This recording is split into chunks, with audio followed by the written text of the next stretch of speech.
So hello and welcome to all of you guys and my name is Vijay. आप सभी लोगों का class 12 की अकॉर्डिंग टू न्यू सिलेबस 2023 और 24 के न्यू सिलेबस के हिसाब से आप सभी लोगों का इस वीडियो लेक्चर सीरीज में बहुत बहुत स्वागत। क्लास 12 के बच्चों के लिए आज हम चैप्टर लेके आए हैं चैलेंजेस ऑफ नेशन बिल्डिंग।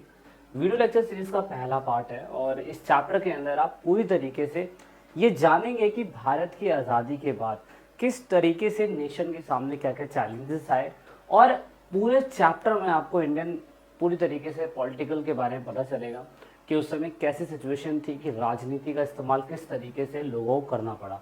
तो आइए स्टार्ट करते हैं।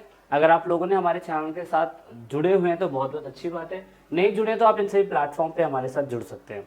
अब दोस्तों टॉपिक इस पूरे चैप्टर का है क्या, large scale violation and challenges. आप लोगों को तो बहुत अच्छी तरीके से पता होगा, हमने बहुत सारी फिल्मों के अंदर देखा हुआ है कि जब पार्टीशन का दौर हुआ 1947 के बाद का समय जितना भी था, उस टाइम पीरियड पे हमने ये देखा था कि भारत के अंदर बहुत बड़े लेवल पे लार्ज स्केल पे अहिंसा हुई थी।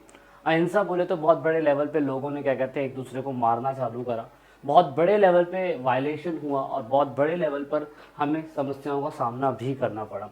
उसके साथ साथ हमने ये भी देखा कि रियासतों के एकीकरण के ऊपर बात हो रही थी, यानी कि भारत में अंग्रेज हमें आज़ादी दे तो रहे थे लेकिन कहीं ना कहीं वो ये भी कह रहे थे कि जितने भी देसी रजवाड़े हैं उनको कहीं ना कहीं आप पूरी तरीके से कैसे आज़ादी दोगे, भारत में विलय कराओगे तो कैसे कराओगे।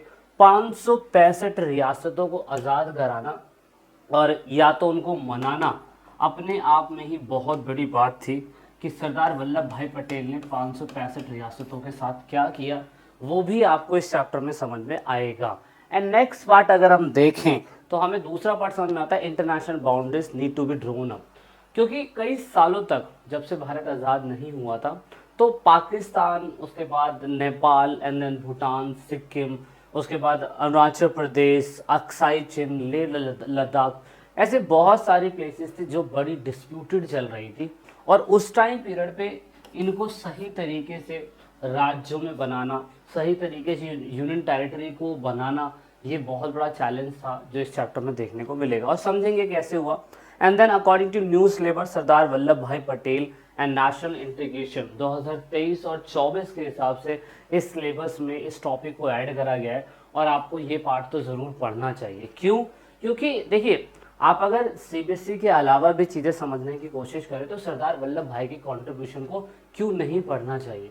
भारत में आज दुनिया की सबसे बड़ी स्टैच्यू ऑफ यूनिटी जो है वो इनके नाम पे ही वो क्या कहते हैं स्ट्रक्चर बनाया गया है। तो आप सोचिए कि कितनी ज़्यादा वैल्यूबल चीज़ें होगी जो हमें इनके बारे में समझने की ज़रूरत है।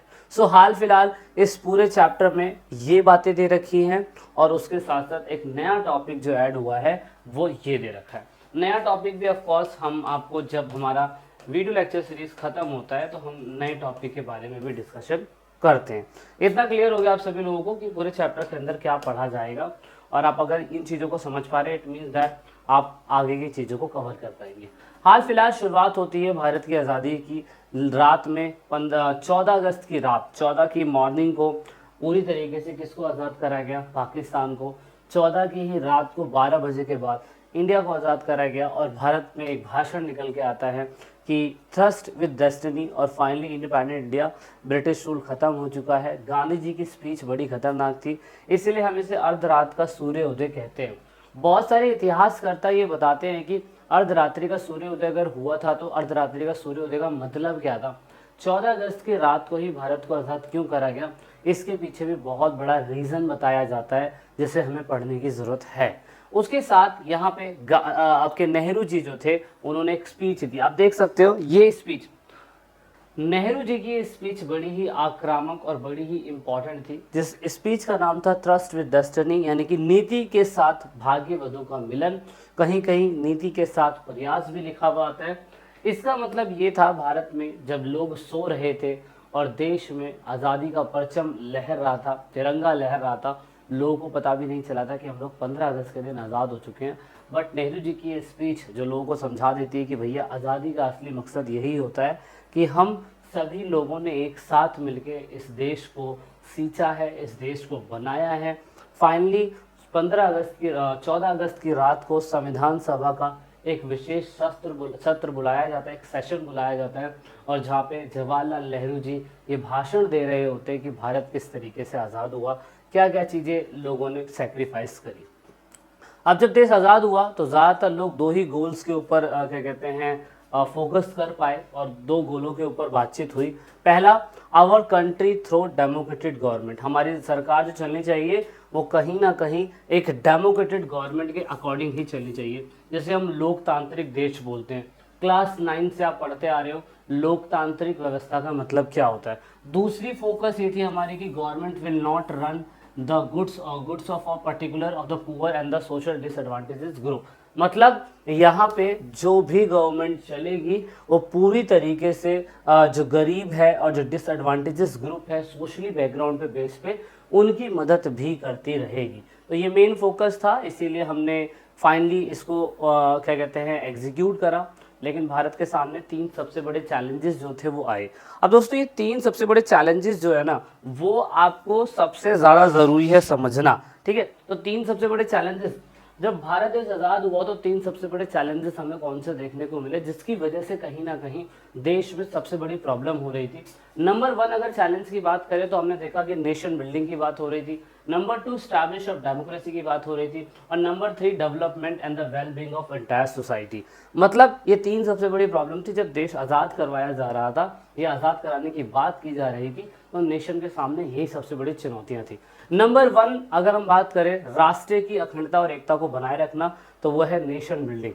भारत जब आज़ाद हुआ तो किसी ने ये नहीं कहा कि ये हिंदू मुल्क होगा, ये हिंदुस्तान मुल्क होगा, क्योंकि धर्म के नाम पर पाकिस्तान को और क्या ईस्ट और वेस्ट पाकिस्तान को बनाया जा चुका था, लेकिन भारत को धर्म के नाम पर नहीं बनाया गया था, भारत हिंदुस्तान के नाम पर बनाया गया था। इसलिए सबसे बड़ी चुनौती थी नेशन बिल्डिंग की। नेशन बिल्डिंग की सबसे बड़ी चुनौती थी कि नेशन बिल्डिंग किस तरीके से होगा। देश में डाइवर्सिटी है, देश में पूरी तरीके से अलग अलग टाइप के भाषा बोलने वाले लोग, अलग अलग रीजन में रूल करने वाले लोग, उनको सबको एक तरीके से जोड़ के रखना, ये सबसे बड़ी प्रॉब्लम थी। दूसरी सबसे बड़ी प्रॉब्लम थी एस्टैब्लिशमेंट ऑफ डेमोक्रेसी। मतलब इतना बड़ा भारत है जिसमें अंग्रेज भी थे उस कुछ टाइम तक, उसके बाद किसमें देसी रियासत भी थी, कुछ मुसलमान भी थे, सिख भी थे, हिंदू भी थे, ये हिंदुस्तान था। तो उनके बीच में डेमोक्रेसी की स्टैब्लिशमेंट करना और मौलिक अधिकार के अकॉर्डिंग सभी को गारंटी देना कि सभी नागरिकों को अधिकार मिलेगा, सभी नागरिकों को मत अधिकार मिलेगा, सभी को पूरी तरीके से संसद में पार्टिसिपेट करने का अधिकार है, ये बड़ा ही मुश्किल था। दूसरा, एस्टैब्लिशमेंट डेमोक्रेसी के अंदर हम पूरी तरीके से कोशिश कर रहे थे कि डेमोक्रेटिक प्रैक्टिस हो कॉन्स्टिट्यूशन के अकॉर्डिंग, मतलब देश में संविधान के अकॉर्डिंग सब कुछ चले, तो ये बड़ा मुश्किल था। उसके बाद अगर आप देखें तो development and well being for the entire society. देश में 4 टाइप के लोग होते हैं, अमीर, गरीब, वीक और स्ट्रॉन्ग। लेकिन भारत जो है वो तो सभी को एक साथ लेके चलेगा ना, वो अकेला किसी को ऐसा नहीं कर सकता कि जो अमीर है वो स्पेशली उसके लिए अलग से कॉन्स्टिट्यूशन होगा, जो गरीब है उसके लिए अलग से कॉन्स्टिट्यूशन होगा, ऐसा बिल्कुल नहीं है। भारत जब चल रहा था तो establishment of entire society for the well being ये होना ज़रूरी है। इसीलिए हमने क्या करा, हमने पूरी तरीके से एफर्ट लगाया कि आर्थिक विकास पूरी तरीके से गरीबी नीतियों को मिटाने के लिए होगा।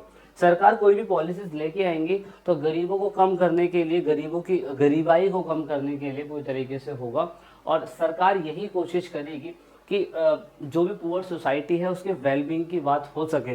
तो इसीलिए the constitution has set up basic policies to the welfare goal and democratic practice must be achieved. Constitution के अंदर डीपीएसपी डाला गया, फंडामेंटल राइट्स डाले गए, फंडामेंटल ड्यूटीज डाली गई, ये सारी वो चीज़ें थी जो संविधान को बिल्कुल गरीबों के हित में करती है। इसीलिए 2 स्टेटमेंट आपको जानना ज़रूरी है कि अल्पसंख्यकों के साथ सभ्यता और शालीनता के साथ पेश आना है। लोकतांत्रिक शासन व्यवस्था में हमें उन नागरिकों के अधिकार देने होंगे और उनकी रक्षा करनी होगी। ये पूरी तरीके से उन लोगों के लिए जो अल्पसंख्यक माइनॉरिटीज़ है। जबकि मोहम्मद अली जिन्ना, आप अपने मस्जिद में जाने या किसी अन्य पूजा स्थल पर जाने के लिए आज़ाद है, आपके धर्म, आपकी जाति या विश्वास से राज्य को कुछ लेना देना नहीं है। तो ये पाकिस्तान के अंदर जो हिंदू जाना चाहते थे उनके लिए था। तो यहाँ से ये दिखाने की कोशिश कर रहे हैं कि दोनों सुप्रीम लीडर अपनी स्टेटमेंट से जब भारत देश आज़ाद हो रहा था तो ये बताते कि देखो हम कभी भी किसी भी छोटे लेवल पे, निचले स्तर के लोगों को कभी नुकसान नहीं पहुँचाएंगे। So this is the introduction part of this chapter and I hope that you got so much information regarding this chapter. Next part में जल्दी मिलेंगे। वीडियो कैसी लगी लाइक शेयर सब्सक्राइब करके जरूर बताइएगा। This is it in this video.